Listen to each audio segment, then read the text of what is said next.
YouTube kanalıma hoş geldiniz. Bugün sizlerle Sydney Üniversitesi'ndeyiz. Sydney Üniversitesi'nde doktora yapan Muhammed şu an yanımda. Onunla böyle küçük bir röportaj yapacağız. O yüzden şimdi röportaj serimize başlıyoruz. Evet, merhaba Muhammed, hoş geldin. Merhaba, hoş bulduk. Nasılsın? İyiyim, sen nasılsın? Ben de iyiyim, çok teşekkür ederim. Bize öncelikle kendinden bahsetmek ister misin? Okay. Merhaba arkadaşlar, ben Muhammed Yıldırım. 23 yaşındayım. Sydney Üniversitesi'nde mimarlık alanında doktora yapıyorum. Harika. 23 yaşında doktora yapıyor olman beni her zaman şaşırtıyor gerçekten. Ya şu an yaşını söylediğinde bile tekrardan böyle bir şey oldum. Ne 23 mü? 23'te ben daha yeni mezun olmuştum ya da 1-2 yıllık avukattım belki de. O yüzden tebrikler şimdi. Evet, o yüzden Muhammed'e soracağım sorular var. Şimdi soracağım sorularla başlıyorum. Muhammed buraya YLSY bursuyla geldi. O yüzden zaten videomuzun konusu genel olarak bir YLSY bursu. Birinci sorumla başlıyorum. Evet, YLSY bursu nedir? Okay. YLSY bursu ülkemizin yetişmiş insan ihtiyacını karşılamak için çıkarılmış bir burs. Farklı alanlardan master ve doktora için yurt dışına öğrenciler gönderiliyor. Temel amacı ülkemizin yetişmiş insan ihtiyacını karşılamak dediğim gibi. Güzel, çok teşekkür ediyoruz. İkinci soruma geçiyorum. Bu güzel bursa, bu şanslı bursa katılım şartları nelerdir? Öncelikle 70 üzeri ALES puanınızın olması gerekiyor. Ardından 2,5 üzeri ortalamanız olması gerekiyor. Başvuru aşamasında ilk olarak ortalamanız ve ALES puanı dikkate alın. Tüm bunların ortalamasına göre mi oluyor? Tabii. Yüzdelerini tam olarak hatırlamıyorum açıkçası. Sıralamaya tabi tutulduktan sonra mülakat aşaması oluyor. Mülakattan sonra da mülakattan aldığınız puanın belli bir yüzdesi alınıyor. ALES puanın belli bir yüzdesi alınıyor ve ortalamanızın bir yüzdesi alınıyor. Ve bu şekilde yine bir sıralamaya tabi tutuluyorsunuz. Ardından olumlu ya da olumsuz. Anladım. Aslında bu sonraki sorum ama mülakat demişken bunu sormak istiyorum. Mülakatta neler soruluyor? Ve bunda özellikle böyle bir torpil vesaire işliyor mu? Torpil yapılma ihtimalinin en düşük olduğu kurs programlarından biri ya da mülakatlardan biri diyelim. Çünkü devlet bize yüklü bir miktarda yatırım yapıyor. Kimse o riski de alamıyor açıkçası. Galiba hangi üniversiteden mezun oldun ve yüksek lisansını nerede yaptın onu söylemedin. Aynen ona bir değineyim. Ben 2015 yılında Fırat Üniversitesi'nde mimarlık alanında lisans eğitime başladım. 2019 yılında lisansım bitti. Ardından 2020'nin başında yüksek lisansa başladım.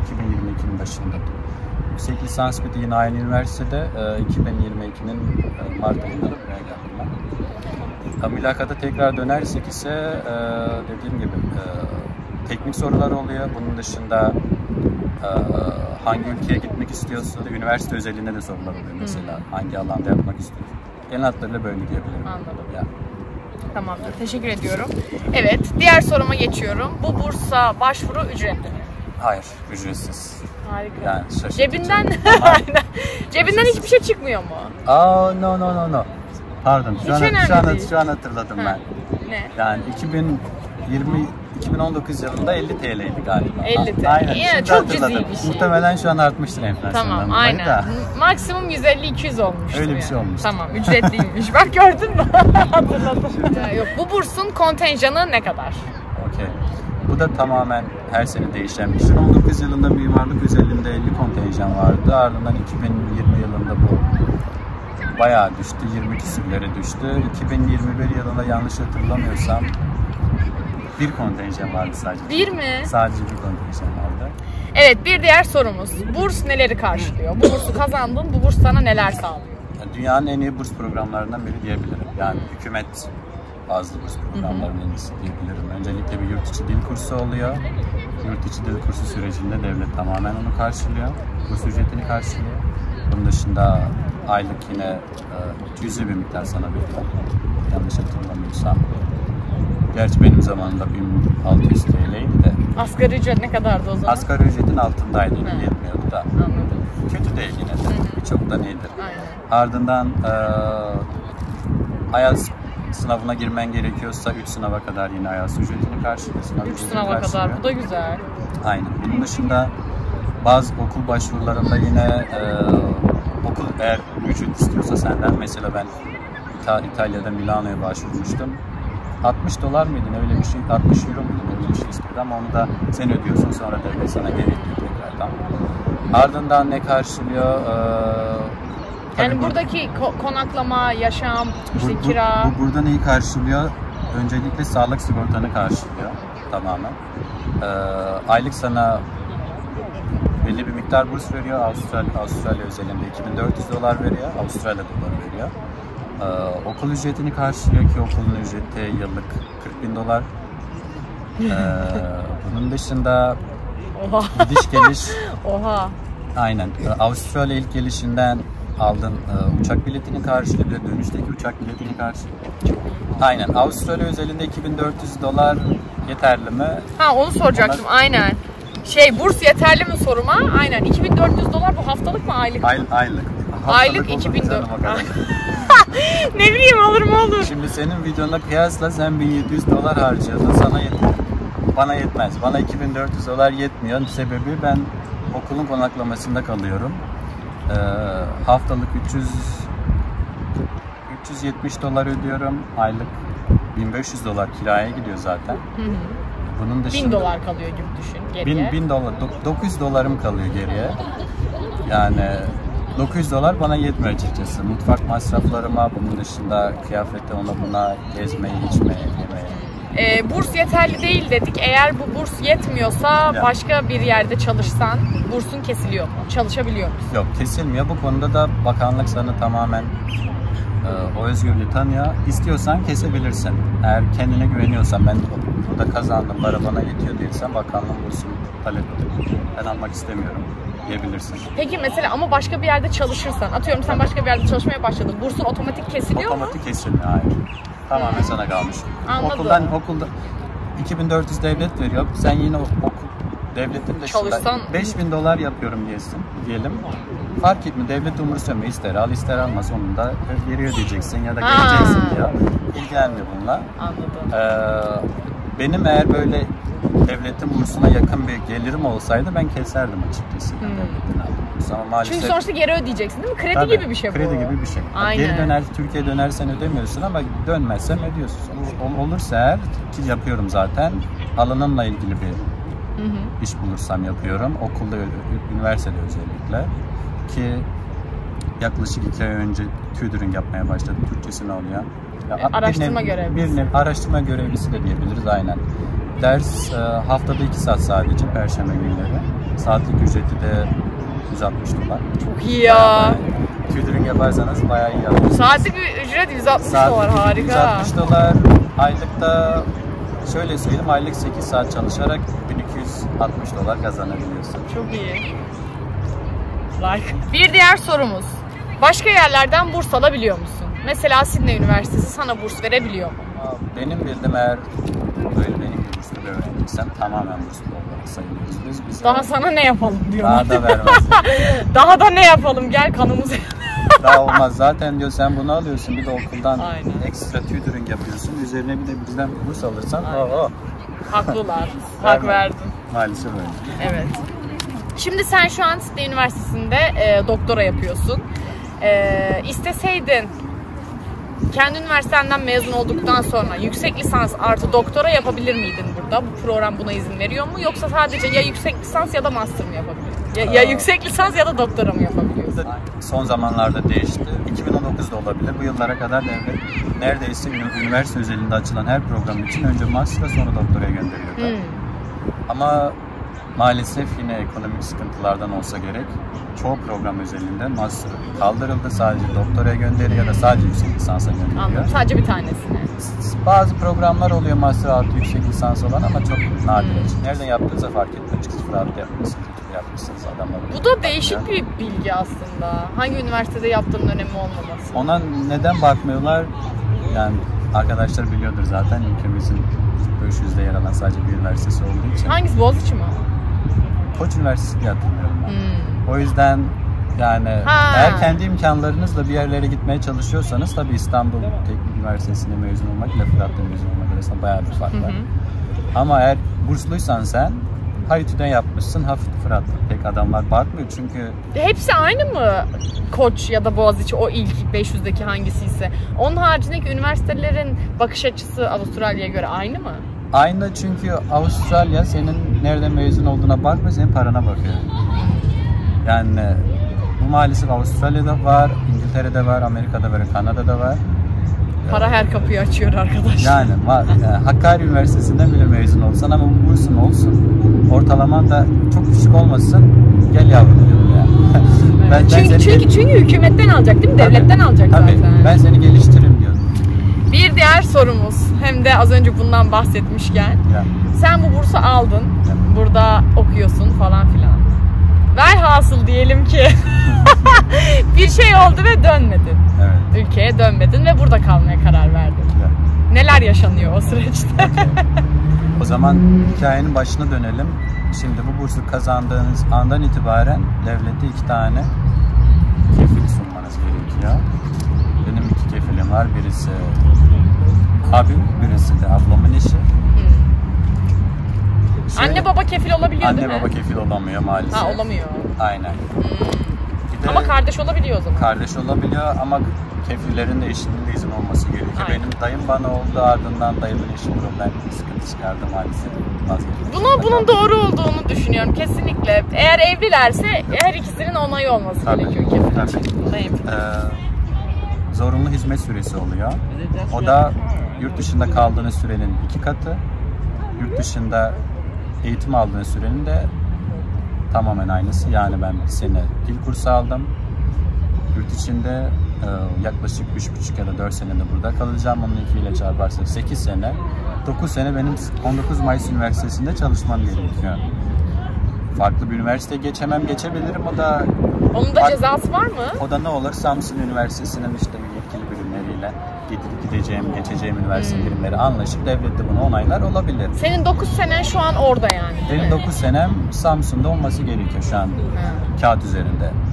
Ben ne diyelim dönmek istemiyorum desem ne oluyor? İki ne oluyor? seçenek oluyor. Birincisi ben tamamen ödemeyi kabul ediyorum diyeceğim. Yani tazminatı düşüyorum.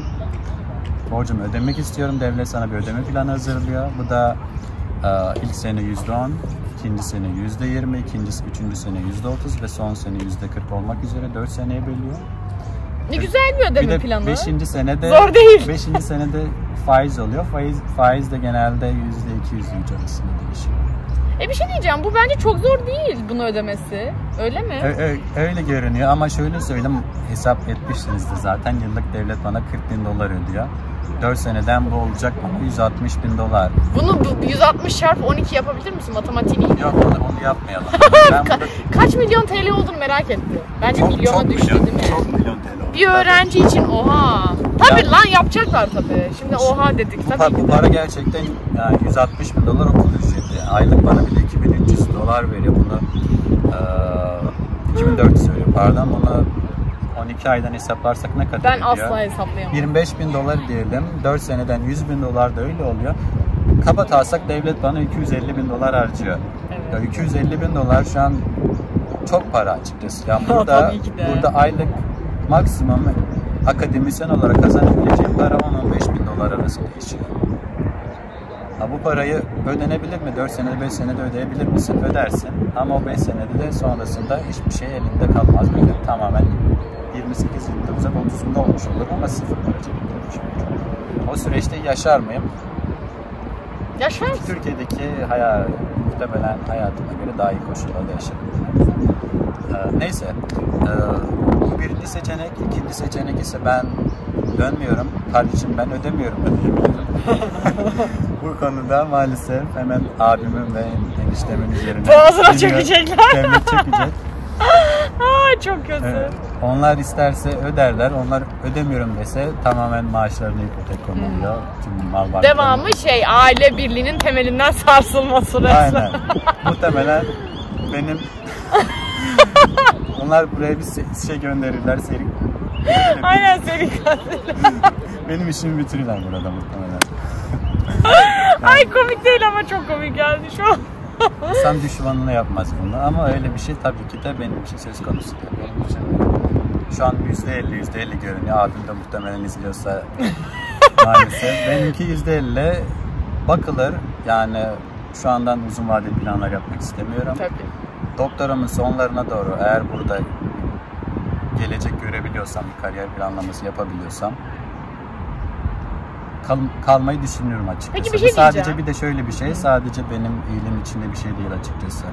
Yani ülkemizin akademisyenlerin böyle dünyanın farklı üniversitelerinde, bölgelerinde çalışması çok daha ülkemiz için önemli bence. Türkiye'de Samsun'da bilim üretmek yerine sizin üniversitesinde kalıp bilim üretmek çok daha verimli olacak bence. Bu konuda hiç kimsenin şüphesi yok. Evet, sen bu bursa başvururken neden Avustralya'yı seçtin? Neden Avustralya? O zaman ülke seçeneklerine değinelim bu konuda. Genel olarak devlet aklınıza gelebilecek her ülkeye gönderiyor. Şey var, buraya fazla öğrenci gelmiyor. Doğru. Amerika, Kanada'ya çok gidiyor. Adamlar hep...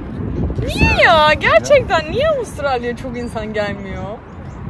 Bence burası keşfedilmemiş bir cennet olabilir mi? Maalesef öyle görünüyor. Maalesef demeyelim, değil bence. Bence çok de Türk güzel. gelmesin. Yani Almanya gibi de olmayalım. Aynen, tabii ki de. Çünkü burada bahsetmişsindir. Burası Çinli dolu yani. Aynen. Çinli ve Hindistanlı dolu. Burası da ya, Türkler için de öyle olmasın bence. Biraz daha daha sofistike kalsın değil mi? Aynen. Çok bilinmesin. Neyse, neden Avustralya diyelim. Amacım aslında benim İsviçre'ye gitmekti. Maalesef olmadı.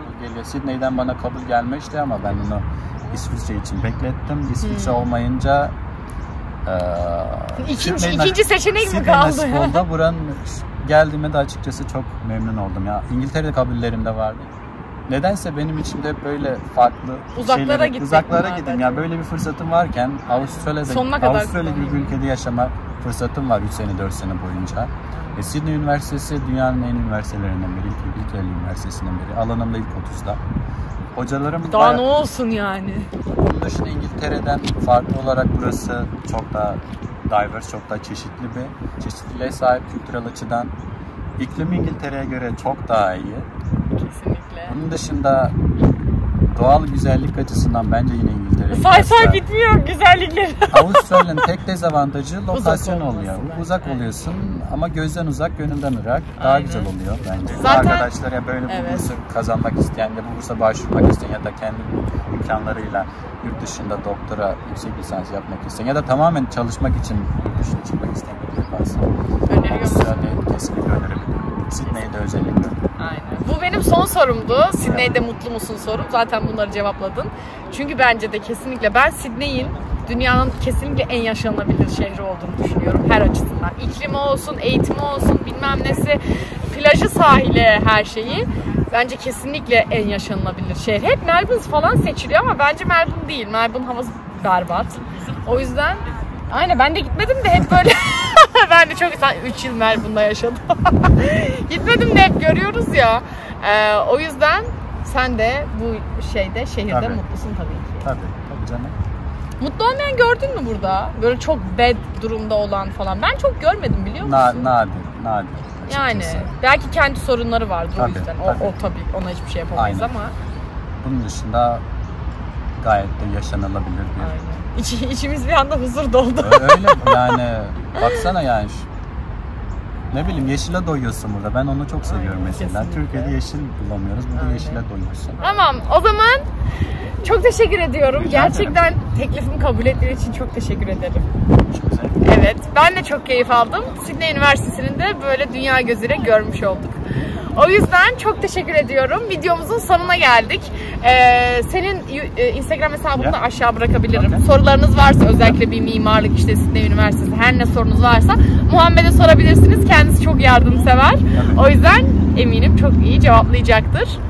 Bizi izlediğiniz için teşekkür ediyoruz. Sen de son bir şey söylemek ister misin? İzlediğiniz için teşekkür ederim. Aynen, izlediğiniz için teşekkür ederim. Memlekete selamlar diliyorum. Evet. Bir sonraki YouTube videolarında görüşmek üzere. Hoşçakalın. Harika.